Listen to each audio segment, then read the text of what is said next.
Welcome back to the Gardening with Joy and Holly radio show. Happy to have you along. Thank you for allowing us to be part of your day, choosing us for a little bit. You got a question. It's time for your garden questions and our garden answers. You want to find out more about the companies that support the program? You can visit our parent website, thewisconsinvegetablegardener.com, underneath the Season 9 radio tab at the top of the page. You want to be, got a question? Send it on over. Send it on over to gardentalkradio@gmail.com. That's gardentalkradio@gmail.com. You can also give us a call, toll free, coast to coast at 1-800-927-SHOW. That's 1-800-927-7469. If we can't get to you on the air, leave a message and we will call you back with the answer to your question. Let's see what we can get through to the top of the hour here, Holly. All right, so I am in southeast Wisconsin, like you all, and I found a Japanese beetle in my garden. I know one of your sponsors makes a product to deal with these destroyers, but I cannot remember which. Would you please remind me, and what product to deal with these garden ruiners? So they saw one. Well, one means there's hundreds more. Yeah, Uh-huh. Yeah, and I like the proactiveness. Uh-huh. Yeah. The company is phyllombioproducts.com. John is one of the owners. His number, he publicly lets, he's been on the show. He's been on the program, 650-296-2574. You can also go to our parent website, thewisconsinvegetablegardener.com, and underneath the Radio 9 tab at the top of the page, you can find the link to their website, phyllombioproducts.com. They got all the products, organic products that will help eradicate, control, and eliminate those Japanese beetles before they come in your garden and now that they are in your garden, like BeetleGone.com. I have a peach tree with a limb that has begun to break off. What is the best way to deal with this damage? Okay, so this listener also has another limb on that tree that is kind of cracked. It's not fully falling off. It could fall off, but I advise her to leave that limb there unless it looks like it's going to fall off. So this limb that did fall off, however, you want to make sure you make a nice clean cut if you can reach it. So you want to trim off whatever might be hanging left over from as close to the trunk as possible, without cutting into the trunk so it can scab over. Right. So then what will happen is that the trees are pretty resilient. It will scab over. It'll kind of heal itself. Don't spray black paint on it or put tar on it like people used to do. That was a thing? That was a thing, yeah. Oh, okay. Because you are suffocating the tree. The tree needs oxygen and air, just like a wound on your arm, to heal properly. Oh, that makes sense why she asked what to put on it, because I was like, I've never heard of putting anything on Yeah, a people tree. would put tar or black paint on it. That makes sense. So anyway, yeah. Aside from that, just leave it, just trim it as close to the tree as possible, and then just let it do its thing. You want to make sure you keep it properly watered. And then you can apply a fruit fertilizer in the spring. That's not necessary. If you are going to prune fruit trees, though, you want to wait until before the buds develop in the spring. Yep. Now, if you've got a tree like she has that has there's a limb that's cracked and could potentially break off, you want to consider how likely that is, due to the fact that if that limb breaks off, it could tear that bark down the tree as well, creating a very large wound that can take decades to heal. So if you're seeing that, you may want to go ahead and remove that limb even now in the summer to keep the potential of long-term damage on that tree from being exhibited by cutting it off so it doesn't tear, like, if you get a hangnail and you try to pull it and then more comes off than what should be and it gets really painful. Same thing on a tree. That bark could rip down the side, and that bark is the living, that's the protection of the tree. That's I forget what the name of it is. I've lost my thought on that. The cambium layer, all of that stuff, it heals, it keeps the tree alive and feeds the tree. So keep that in mind. I did some digging in the garden and found out what has been eating everything: roses, petals, mums, basil. It is the Asiatic beetle. Yeah. They attached a picture. And this is Ilona from Wham Radio 1600.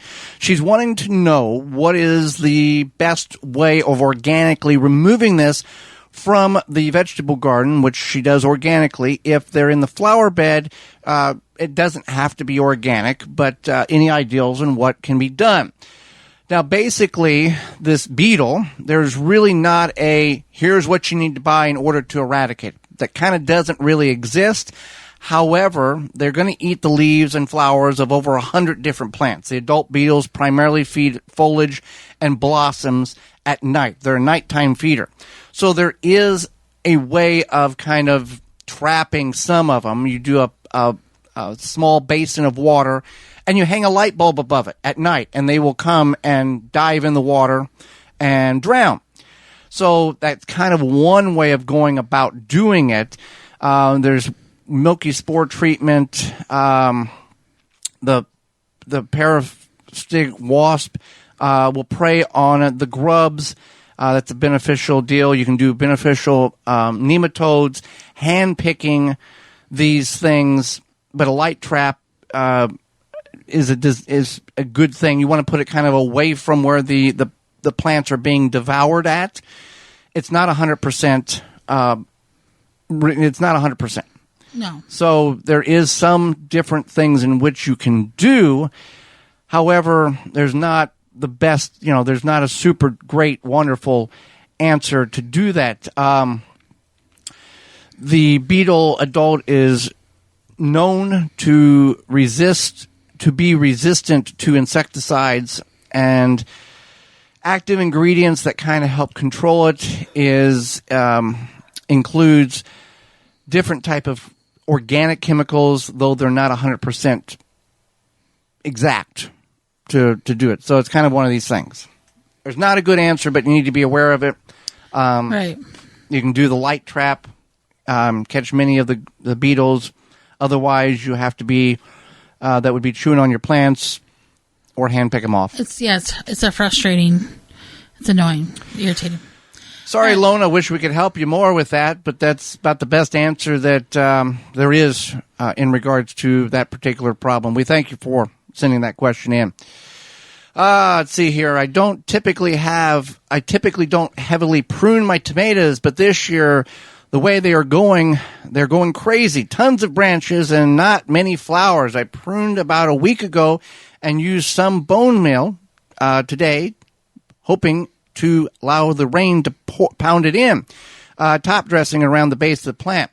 I have a few fruit. What do I need to do to help these things along? From Minnesota. So we've never pruned a tomato, just to be truthful here. No, we have not. We allow we do trim the bottom part, but that's not pruning. To prevent splash up and early blight. You're just going to have to give it time. These plants need a certain amount of time in order to develop. Again, pruning them can, in some instances, set them back because you're causing a little stress on them. If you leave them unpruned and let them, cage them, support them, let them naturally grow, there's going to be a point in 3 to 8 weeks, give or take, where you're going to have all of a sudden an explosion of tomatoes. Every limb's going to have tomatoes on it, and you're going to have more than you know what to do with. You just got to be patient. The plant's only going to grow so quickly and put on so much fruit at a certain time.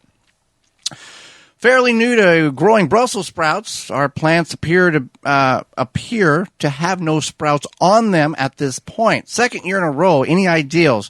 Too many hot days? Too early to worry about it? I'm from the Midwest. I think it's too early. It's too early because it's not. You usually see those in these things September. These take a long time. Yeah, they're a very long growing plant. Then you don't. I know we've never seen sprouts until September. Right.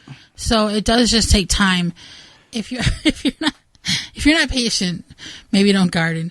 Take up woodworking. Yeah, grow some radishes. Yeah.